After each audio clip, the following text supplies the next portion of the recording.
point A moves uniformly with velocity v, so that the v vector continuously aimed at point B, which in its turn moves rectilinearly and uniformly with velocity u, it is less than v.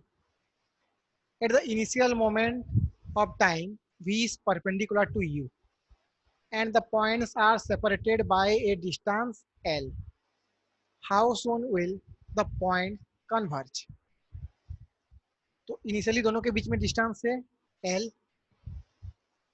तो suppose ये है आपका point B और ये है point A, और दोनों के बीच में डिस्टेंस है L, and their velocity are mutually perpendicular. So let's suppose B moves towards x-axis with velocity u, and A moves towards B with velocity v. तो जो वेलोसिटी v है वो हमेशा b के तरफ होगा.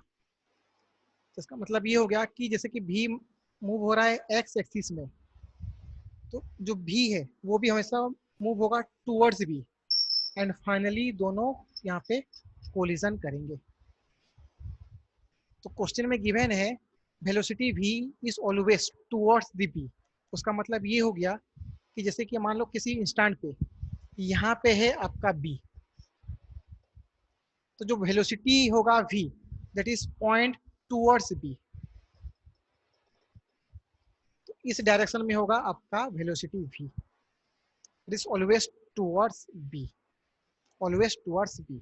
तो सपोज ये एंगल है थीटा, तो ये एंगल भी होगा आपका थीटा. b का वेलोसिटी है u. If you take component of u along this line, तो ये होगा आपका u cos थीटा.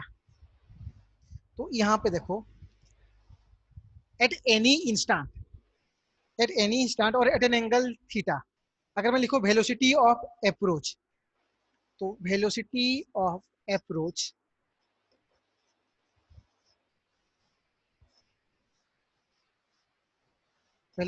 अप्रोच वो हो जाएगा आपका v minus u cos theta, that is relative velocity along the line joining, that is v minus u cos theta. Then you can write velocity is equal to change in length by change in time. तो यहाँ पे ये होगा आपका minus dl bye dt, change in length by change in time. Minus इसीलिए हुआ क्योंकि यहाँ पे जो लेंथ है वो धीरे धीरे डिक्रीज हो रहा है. तो अब इसको मैं लिख सकता हूँ v minus u cos theta dt is equal to minus dl. तो अभी इसको इंटीग्रेट करो, इंटीग्रेट बोथ साइड. तो यहाँ पे आपका टाइम, इनिशियल टाइम है 0, फाइनल टाइम है t. इनिशियल लेंथ था l, फाइनल लेंथ है आपका 0. तो इंटीग्रेशन ऑफ माइनस dl हो जाएगा आपका l.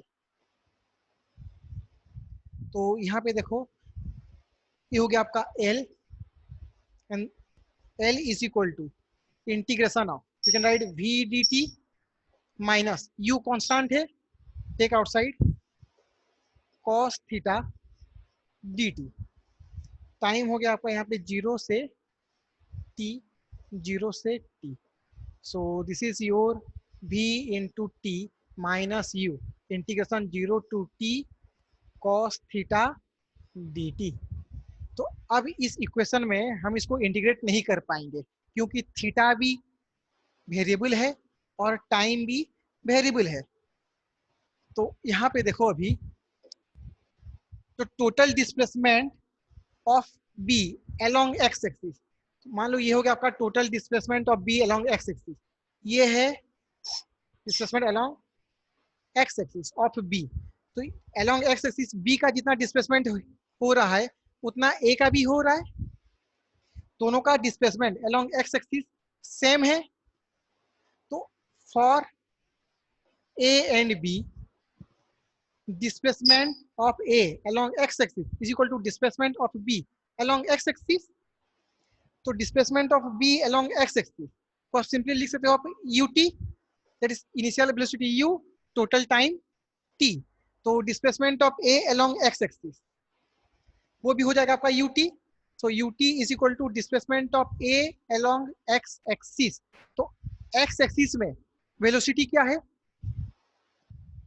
तो यहाँ पे देखो ये है आपका वेलोसिटी v, तो इस एक्सिस में एक्स एक्सिस में वेलोसिटी होगा v cos theta, S theta is variable, theta हमेशा धीरे धीरे चेंज होता रहेगा, तो आपका जो वेलोसिटी है अलोंग एक्स एक्सिस वो भी चेंज होता रहेगा, इसीलिए displacement of a along X axis, तो इसको लिखेंगे हम velocity along X axis v cos theta into D T, क्योंकि थीटा धीरे धीरे चेंज हो रहा है एंड टाइम भी चेंज हो रहा है, देन इसका integration 0 to T, 0 to T, so U T is equal to V cos theta into D T, तो यहाँ पे v कॉन्स्टेंट है, तो इसको मैं v को बाहर ले आओ, तो ये होगा आपका U T by V is equal to integration 0 to T cos theta D T. तो अब देखो ये जो कॉस थीटा डी टी का इंटीग्रेशन है, इसको अभी उठा के यहाँ पे पुट कर दो,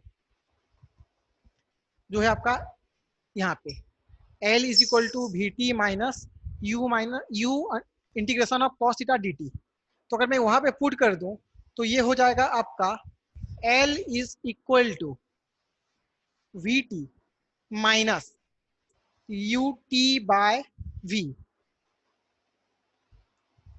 वेट यहाँ पे पहले से एक u है, तो ये हो जाएगा आपका u square, so v square t minus u square t divided by v, so take t common, तो ये हो गया आपका v square minus u square divided by v, so time t is equal to l into v divided by v square minus u square, ये हो गया आपका answer.